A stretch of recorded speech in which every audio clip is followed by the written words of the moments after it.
What do you want? I'm playing Smash right now. Leave me alone. Shields up, Iron Breakers. Rurikhan here, coming at you with another edition of the Cons Cast. And in today's episode, we're going to be going over all of the video game announcements that were made last night at the Game Awards. I'm not going to be going too in-depth into any of these announcements, though, because there's just so many of them. So it's going to be just a very quick recap type of deal. They're also not going to be revealed at the same, in the same order that they were revealed in the Game Awards. I'm going to be revealing them more in a relevance to myself personally order. So without any further ado, let's get into it, shall we? So the very first thing that I want to bring up is The Outer Worlds. So this is a video game that is being worked on by the same people that worked on the original Fallout 1 and 2, as well as Fallout New Vegas. And it does feel like a bit of an evolution to the Fallout genre. It's got a very unique setting that I really enjoyed. Looks like we will be able to travel in spaceships. I'm not sure if that is a thing or not, but there's definitely spaceships in the actual trailer. So it kind of makes me hope for having, you know, inner space travel and going to different planets and finding different biomes and, you know, just like exploring different stuff. As you can see, there's plenty of NPCs. Am I right? Fallout 76. And it just looks like it's going to be a lot of fun. There seems to be, you're going to have dialogue choices, that kind of stuff. And as you can see, spaceships. I don't know. It just, this game really caught my eye when they announced it. And it looks really good. And it is something that I will be following up on in the future. Anyway, the next thing I want to talk about is Hades. So why do I care so much about this game? This game is actually in early access right now on the Epic Games Store. And the reason I like this so much is because this is from Supergiant Games. These are the same people that brought us Bastion and Transistor. So, you know, I have high expectations for a game like this because I really enjoyed those two other games. However, I have to be honest, I'm a little bit disappointed that it's early access. I'm not a huge fan of early access nowadays because it seems that pretty much every game that comes out, even though it's beyond the release date, it seems like they are in early access though. But, you know, I have high hopes for this team. I really like, you know, their soundtracks. I like their characters. The only game that I haven't played from them so far is Pyre.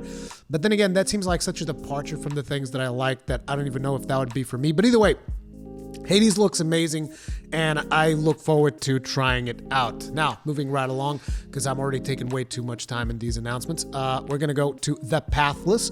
So, this is a game from the creators of Abzu, and I was really surprised because this almost looks like a mesh between Journey and Shadow of the Colossus, if that makes sense. And I really dig the art style, and one of the things that I really enjoyed is how fast the character moves in certain parts of this trailer. Like, let me see if we can, yeah, like look at this. I like how fast the traversal goes through the world and like looks like you can shoot while you are still running. And even this boss fight where you are running super fast, chasing down the boss. I don't know, it just feels like it'll be a really fun game. But again, I don't know, because there's so much that we still don't know about this title. But this one is definitely one to look for. The Pathless, okay? From the creators of Abzu.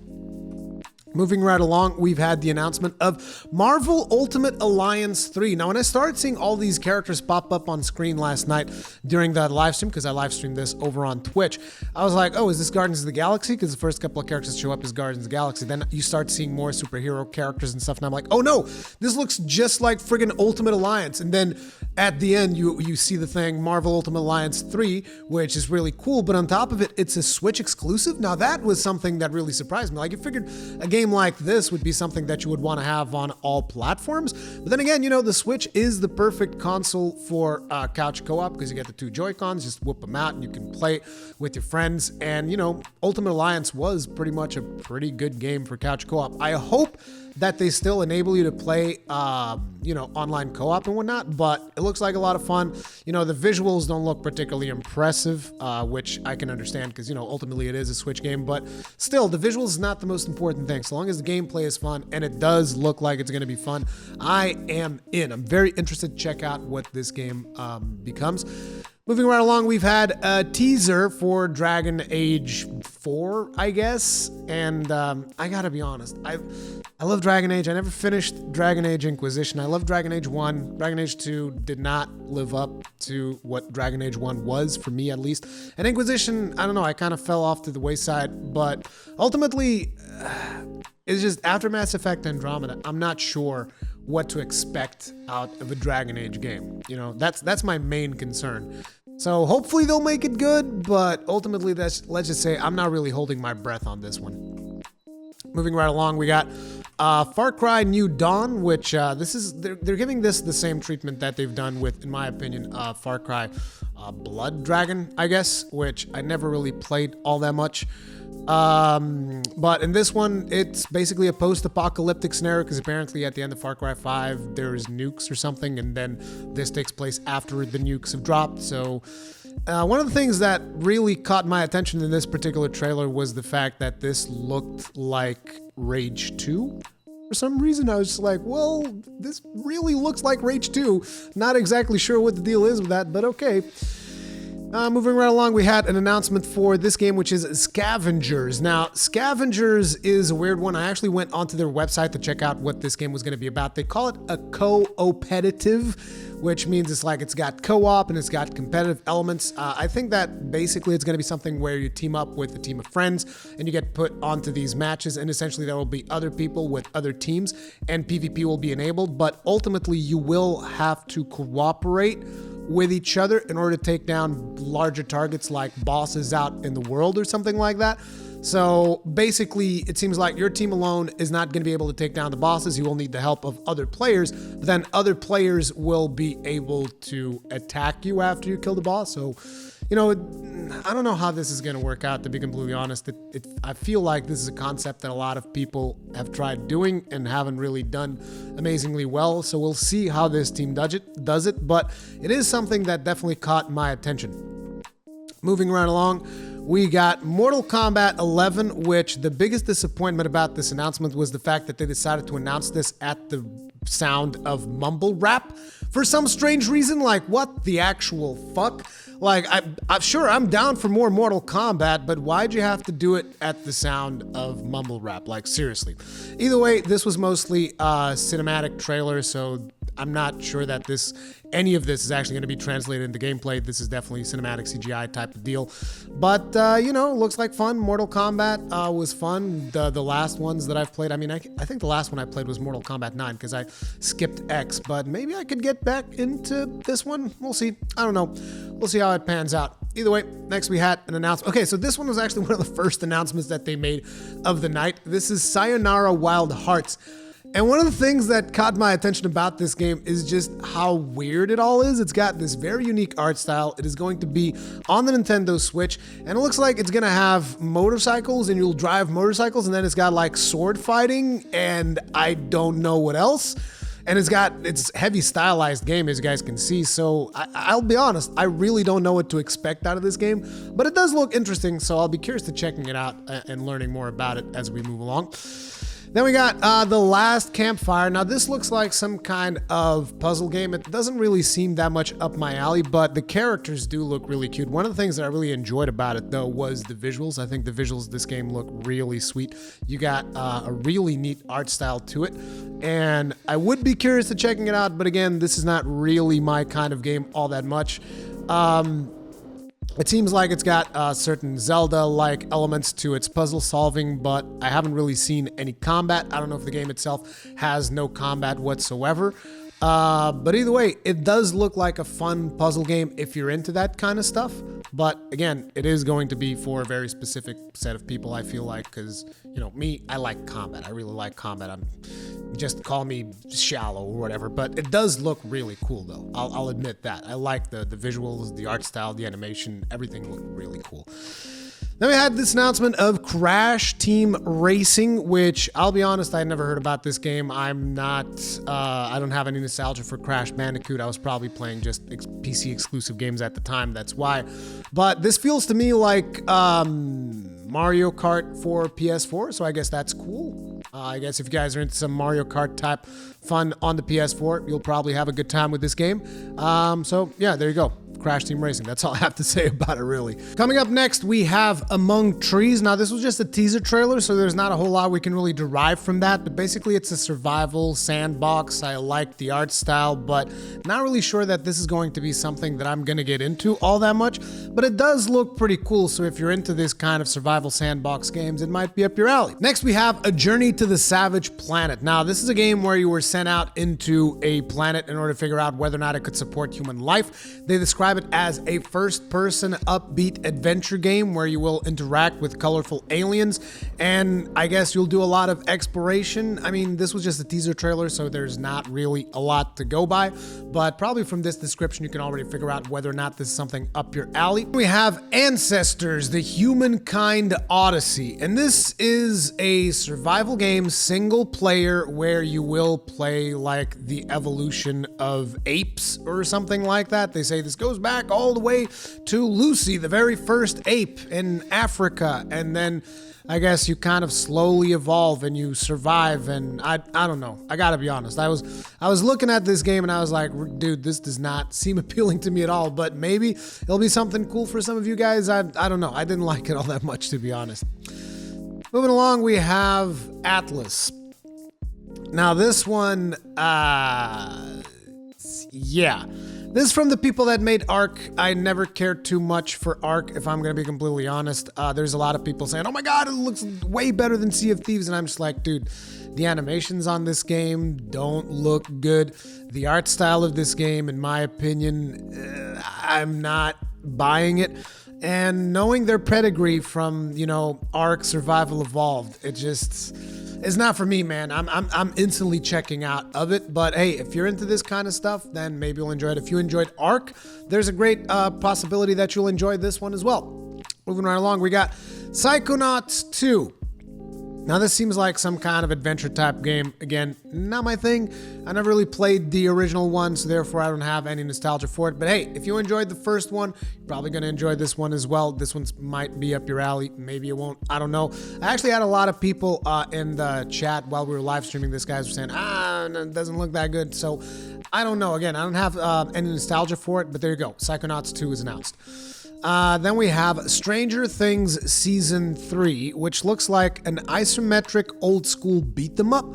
Now, this does look pretty cool, arguably not my style though. Again, there's a lot of games that were announced last night that was just not up my alley, but at least it looks cool. It looks like a unique take on it. And I don't know, if you're into Stranger Things, this might be something that you'll enjoy. Now we have the trailer for Devil May Cry 5. Now, most of the trailers that you guys seen up until this point have been new games. Now, the stuff that you're going to see beyond this point are going to be either new things for games that were already announced or, you know, DLC or something along those lines. But anyways, with Devil May Cry 5, one of the things that they talked about was that they detailed this cameo system. So essentially the game is going to be single player through and through, but if you happen to be playing online, every now and then you might cross paths with other players.